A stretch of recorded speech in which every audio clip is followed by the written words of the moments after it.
Ngayon ay pag-uusapan naman po natin ang isang napakahalagang balita dito tungkol sa direksyon ni Pi Network. Sa kasalukuyan ay nakikita po natin ang isang napaka-interesting na senaryo kung saan tila nagbabanggaan ang dalawang magkaibang pwersa sa loob ng ecosystem. Sa isang banda, narito ang dambuhalang expansion o paglawak ng project pagdating sa teknolohiya, infrastructure at mga bagong market. Sa kabilang banda naman, narito ang matinding bigat na nararanasan po ng presyo ng token dahil sa mga nagaganap at paparating pa pong mga token unlocks. Kaya kailangan po nating intindihin na ang ganitong klase ng sitwasyon ay hindi po bago sa mundo ng cryptocurrency. Ngunit dito po kay Pi Network, may kakaiba po itong timpla. Habang ang presyo ay nananatiling tahimik at tila walang gaanong galaw pa itaas sa buwan na ito, ang background activities po ng core team at ng mga major exchanges ay nasa isa sa pinakamabilis na phase ng development. Kaya pag-uusapan po natin ngayon ang malaking hakbang na ginawa ng OKX Exchange para sa mga gumagamit po or users sa United States. Maliban po dyan ay ang pag-upgrade ng mga mainnet nodes patungong version 23. Ang pagpasok ng artificial intelligence sa Pi App Studio at ang analytics kung bakit nananatiling nakakulong ang presyo sa isang partikular na price range. Kaya pagsasamahin po natin ang lahat ng impormasyong ito para makita po natin ang kabuuan ng sitwasyon ng walang kinikilingan. Ayan, bago po tayo magpatuloy, ay silipin po muna natin dito ang daily chart time frame na ating binabantayan dito kay Pi Network. Yan, isa po itong trading pair ng Pi USDT. Yan, ang data po na nakikita natin dito ay base po sa OKX Exchange. At ayan, nakikita po natin dito na si Pi Network ngayon ay naglalaro sa presyong 0.1470. Yan, at meron po tayong nakalipas na pattern dito na isang descending wedge pattern. Ayan. At kitang-kita po natin na si Pi Network ay lumabas na po sa ilalim nito. Pero kailangan po nating ayusin yung ating pattern dito dahil medyo parang magulo na. Kaya ayusin lamang po natin. Ayan. Yung upper portion nito is ilalagay na po natin dito. Sa mga hindi po marunong mag-plot ng mga trend lines, mga support and resistance, meron na po tayong video tungkol dyan. Ayan, panoorin na lamang po ninyo. Isang lumang video. Ayan, isang lumang video. Inilagay ko po pala sa kabilang channel. Yung sa ating Pinoy Crypto Trader na channel. Nandun po pala yung tutorial natin kung paano po mag-plot ng mga support and resistance line. Kaya panoorin po ninyo yan. Unless na gusto po ninyong mag-request ng updated na tutorial kung paano po gawin yan. Ayan. Yung color coding natin dito is lahat ng mga kulay red is support, lahat ng mga kulay green is resistance. Ayan, ngayon is mas malinaw na yung kalagayan ni Pi Network ngayon. At patuloy pa rin pong naglalaro. Kitang-kita natin dito na mayroon po tayong triangle pattern dito. Isang descending triangle pattern. Kaya highlight po natin. Ayan, para mas malinaw po nating nakikita yung triangle natin. At ayan. At pababa. Yan, isang pababang triangle pattern. Kaya tinawag pong descending triangle or tinatawag na ring descending wedge pattern. Ngayon, kitang-kita po natin na yung ating mga signals dito sa ating dalawang indicators ay bearish na bearish yung kanilang pinapakitang signal. Ibig sabihin is yung mga sellers pa rin ang may control dito sa market ni Pi Network. Pero base po sa nakikita ko rito sa aking analysis ay nanghihina na po yung selling pressure natin. Kaya kitang-kita naman, obvious na obvious, lumiliit yung mga bearish candlestick natin na nabubuo rito. At ayan, pero ang mas binabantayan or tinututukan po natin dito kay Pi Network ay lumiliit na po ng lumiliit yung kanyang ginagalawang espasyo o yung space dito, or sa madaling salita ay palapit na po siya ng palapit dito sa apex portion ng ating triangle pattern dito. Kaya ibig sabihin is wala na po siyang magagalawang space kapag umabot na po siya dito sa pinakadulo, at wala na po siyang mapagpipilian kundi magkaroon ng breakout, either dito po sa ibaba or dito sa itaas. Pero pagdating po sa mga ganitong pattern, descending wedge or descending triangle pattern, ang madalas po na nagiging resulta ay dito po siya nagkakaroon ng breakout sa itaas na bahagi nito. At kapag nangyari yan, is asahan po natin ang isang pagtaas na rally.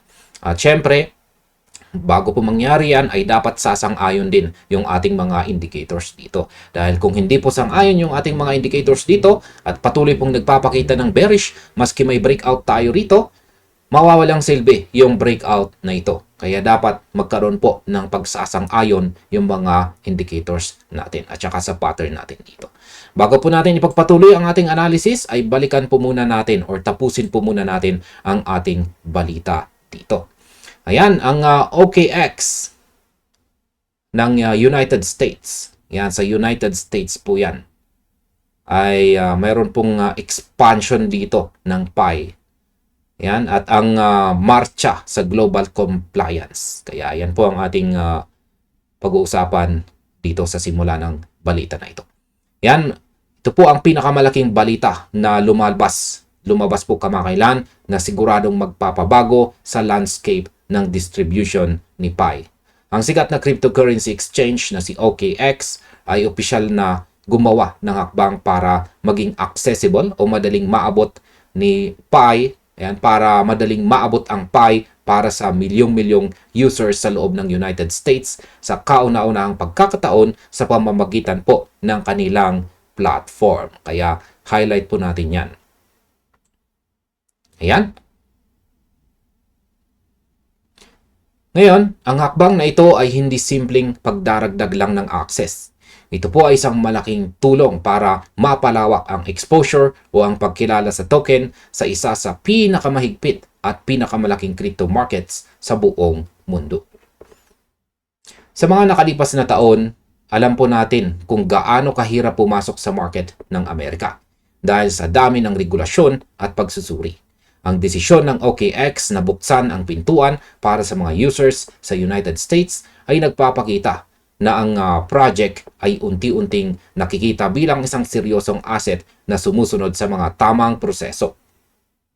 Ang paglawak na ito or expansion na ito ay nagaganap sa tamang panahon kung kailan sinusubukan po ng Pi Network na palakasin ang activities sa loob ng kanilang buong ecosystem.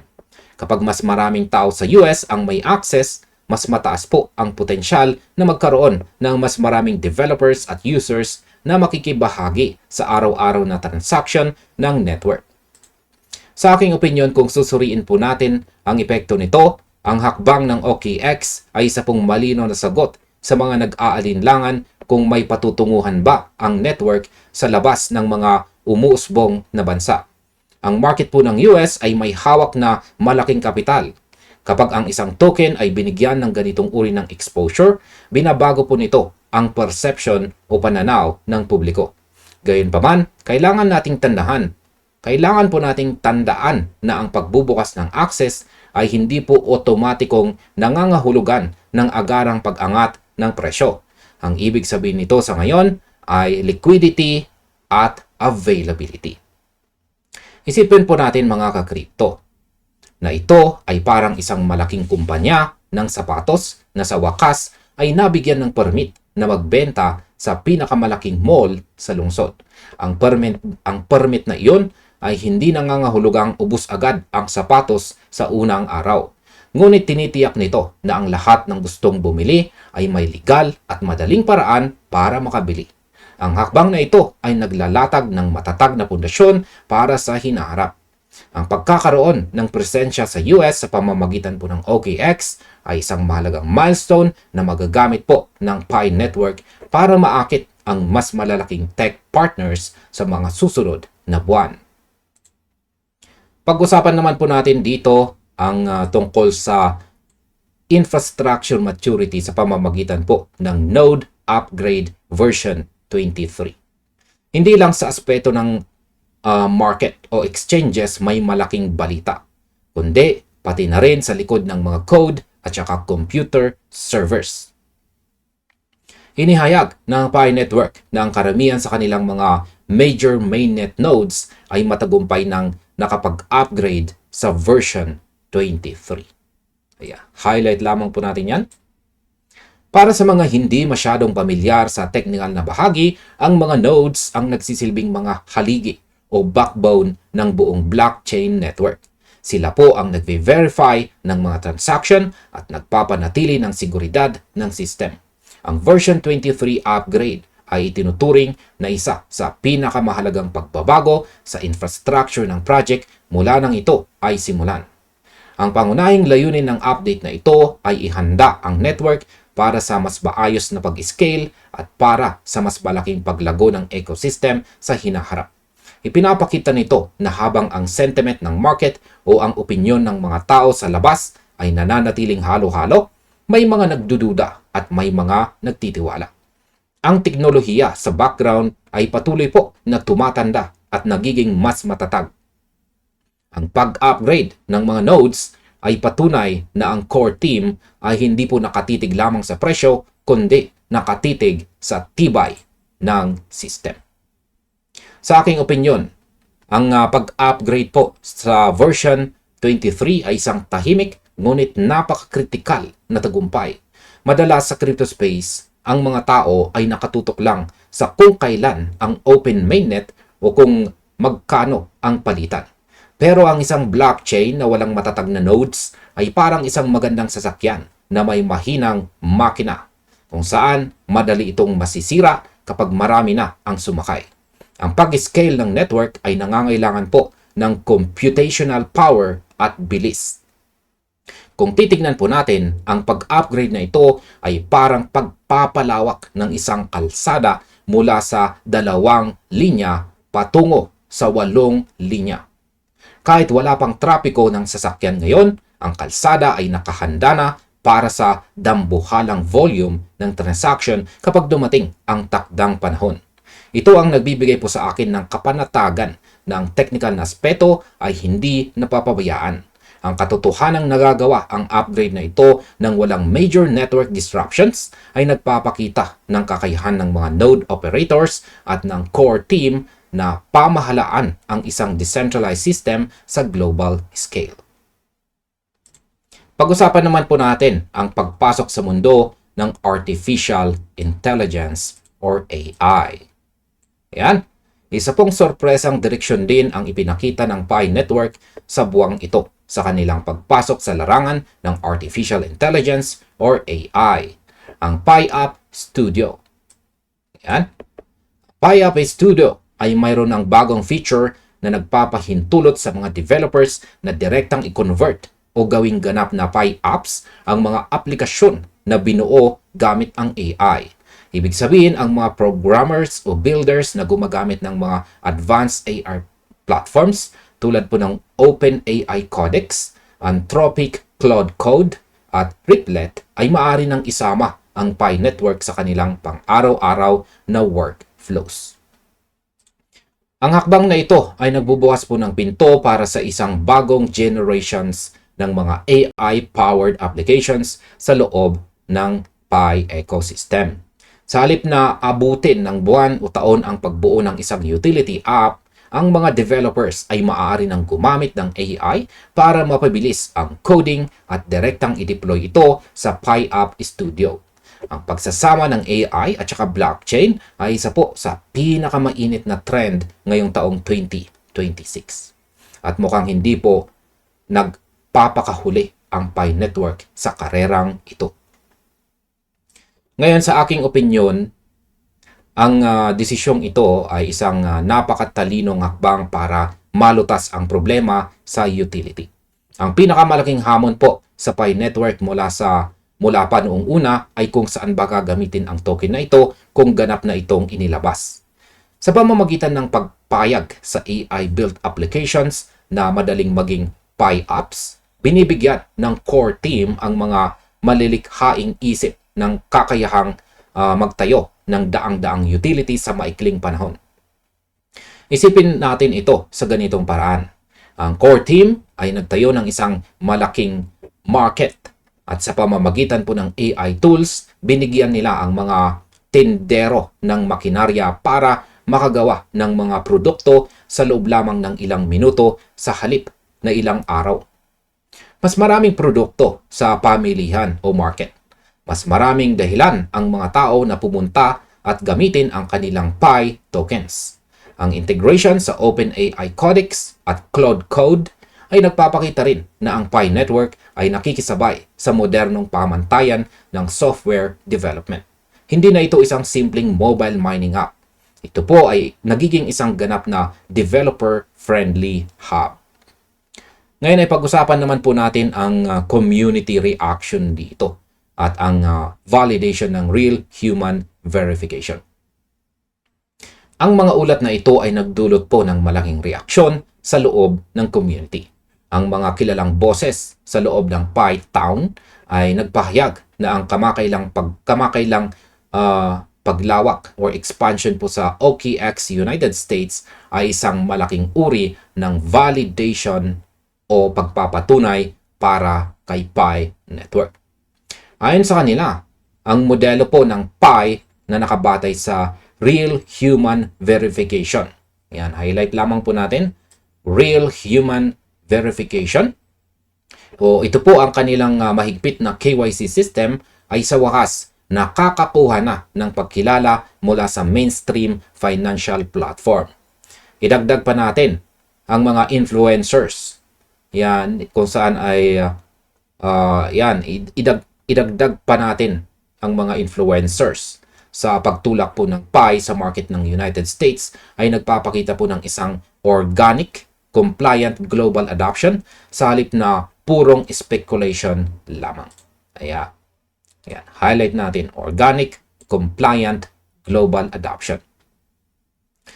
Sa mundo kasi ng crypto, maraming project ang umaangat ang presyo dahil lamang po sa hype o ingay sa social media nang walang totoong tao sa likod nito.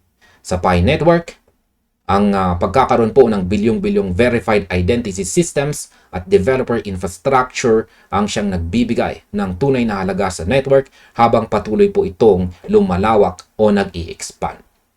Kaya sa aking opinyon, ang aspeto po ng real human verification ang siyang pinakamahalagang asset ng Pi Network na madalas maliitin ng ibang mga crypto analyst. Sa kasalukuyan, ang internet ay punong-puno ng mga bots at peking account. Ang pagkakaroon ng isang network na may milyong-milyong totoong tao na dumaan po sa KYC ay may napakataas na halaga para sa mga korporasyon at mga kumpanya ng AI na nangangailangan ng totoong human interaction.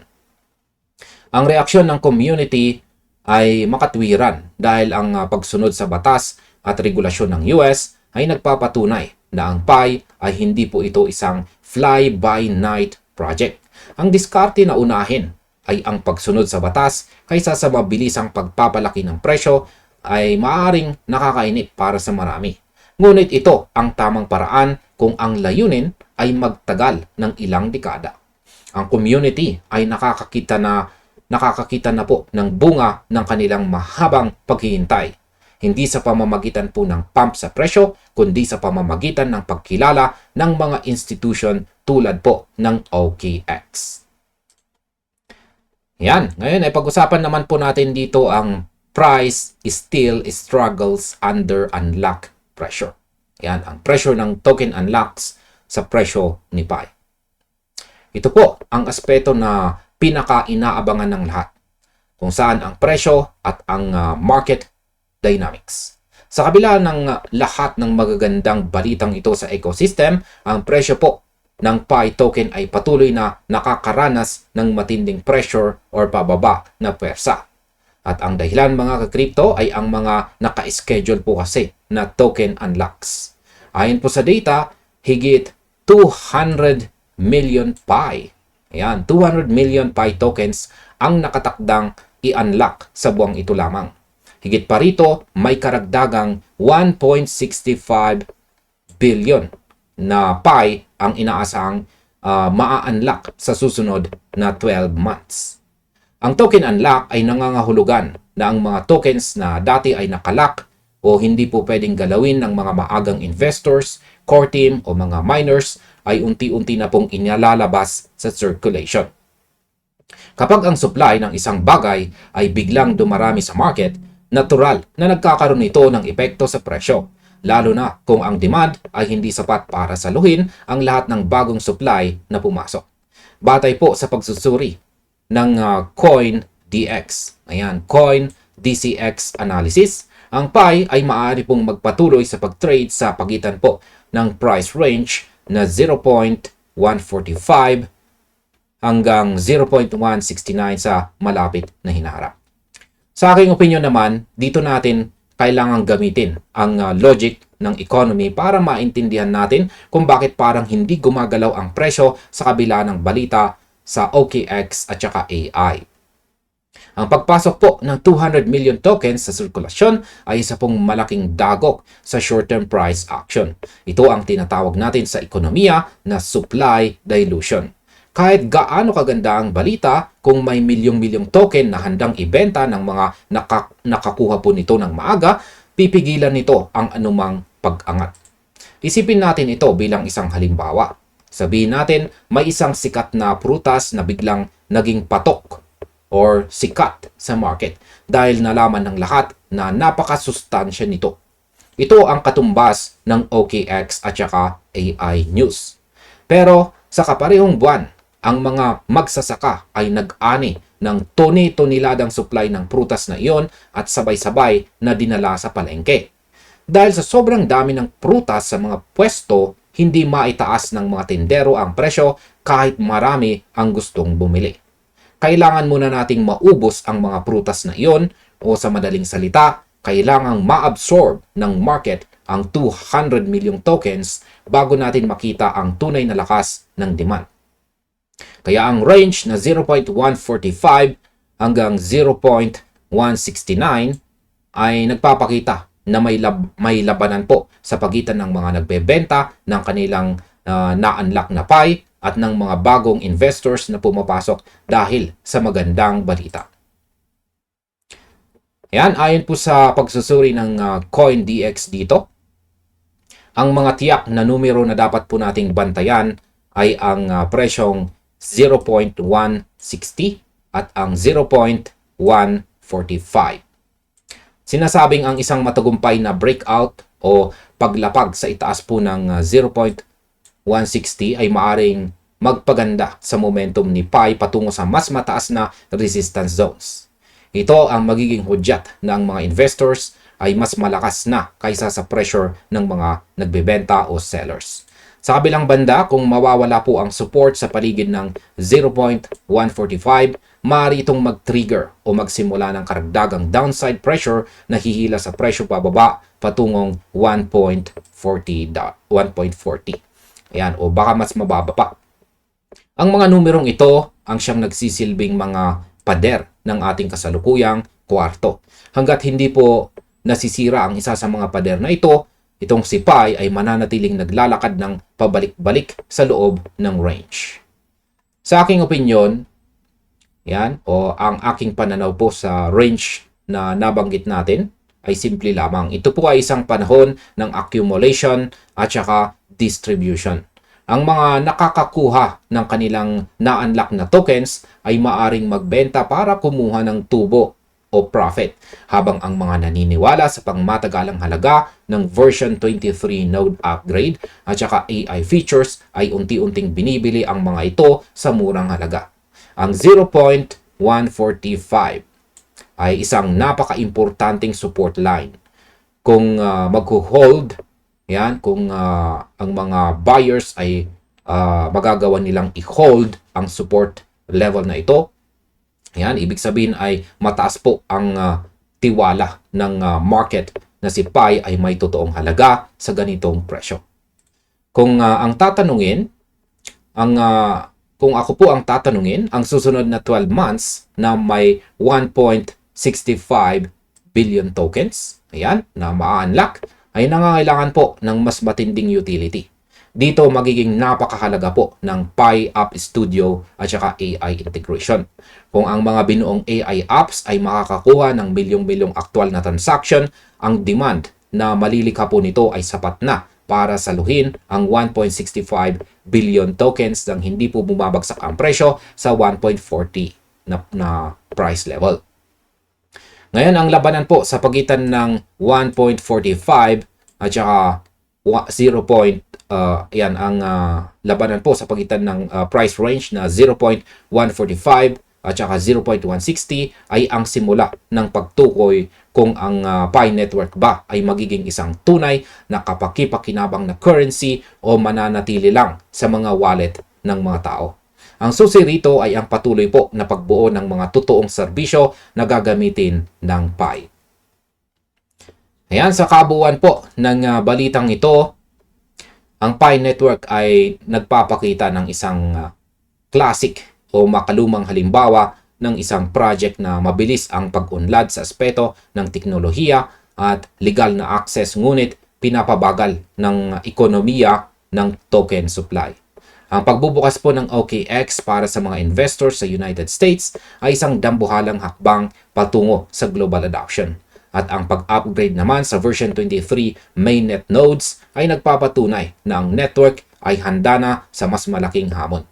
Ang pagpasok ng AI tools sa Pi App Studio ang siya pong magiging susi para sa paglikha ng totoong utility. Gayunpaman, ang katotohanan na may higit sa 200 million tokens na ma-unlock sa buwang ito at ang bilyon-bilyon pa sa hinarap ang dahilan kung bakit ang presyo ay nananatiling nakatali sa pagitan ng price range na 0.145 at saka 0.169. Ang development ng technology ay narito na, ngunit ang market ay kailangan ng oras para tunawin ang dambuhalang supply na ito. Kaya lagi po nating tandaan na ang tagumpay sa cryptocurrency ay hindi po nasusukat sa isang gabi, kundi sa tibay ng pundasyon na itinayo sa paglipas ng panahon. Ngayon ay balikan po natin ang ating daily chart time frame dito kay XRP, kung saan ay ang mga linyang ito ngayon ay nagsisilbing mga resistance. Ayan, ang kasalukuyang resistance po natin ngayon dito kay Pi network po pala. Ayan, bakit ko nabanggit kanina na XRP? Ayan, Pi network. Ang kasalukuyang resistance po natin dito ay nasa 0.1597. Kaya kung sakaling mag-breakout po tayo rito, ang unang magiging sagabal sa pag-angat ni Pi ay ang presyong 0.1597. Kung siya naman ay magpapatuloy sa kanyang pagbagsak, yan, mukhang magkatapat po yung lower portion ng ating triangle pattern dito at ang ating minor support dito sa 0.1431.